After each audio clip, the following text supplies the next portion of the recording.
I want to talk for a couple minutes about the importance of interviewing your teachers, your prospective teachers or editors, coaches. So here's why I'm bringing this up right now. I'm in a mastermind group, a business group, and somebody like yesterday, she said that she's been reading Ted Hargrave, who's a kind of a guru of marketing, who suggested in one of his latest videos that people talk about, entrepreneurs talk about their most unpopular opinion because it's going to come out eventually anyway, so you may as well get in front of it. And, you know, it's obviously pretty important to you. And I'm like, And so she did that. And I'm like, I want to do that too.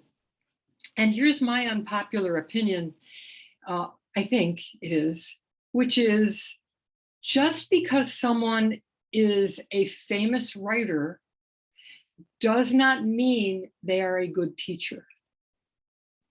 And even someone who is not a famous writer, but is just a well-published writer, does not mean that they are a good teacher. And I see so many, and doesn't mean they're not. They may be a fabulous teacher.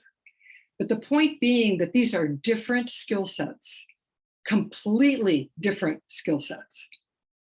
And being a good teacher, I mean, if you're going to teach writing, you kind of need to be a writer, but you don't need to be a famous writer. You need to understand process and understand how to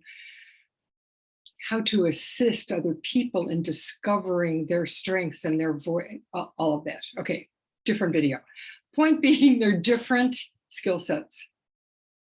And so I'm bringing this to your attention, and it isn't popular. It's like people online are like, well, let's flock to this famous person. Is she a good teacher?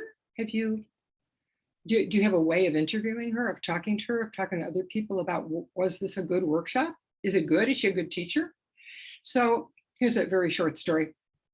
A student of mine, a friend referred a good friend of hers to my journal workshop. It was about a year and a half ago, my 2-session journal workshop. He's a fiction writer, but he kind of hadn't been doing it for a while. And he took the workshop and he loved it. I mean, he told me he loved it and wanted to continue, thought he wanted to do my fiction workshop, which was coming up. And so we did. I do free chats, you know that, right? We did a free chat. I talked about what we do in the class, and he was all for it. He was all excited. And then when I started advertising the class, he didn't sign up for it.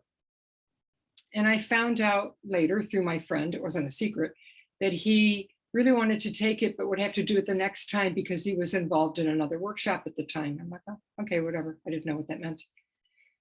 And at some point I spoke to him, I guess when he was getting ready to sign up for it again. I promise the story's almost over. There's a point. And I asked him in like a market research interview type way, not as an accusation, you referred to me, you took a class that you really liked, we talked about a class that you thought you wanted to take, and then you ended up taking it with someone else, which is what he'd done. He'd taken a fiction class with someone else. And I said, I'm really curious as to why that happened.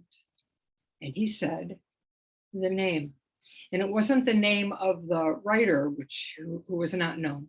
It was the name of the school, one of the online schools, reputable school.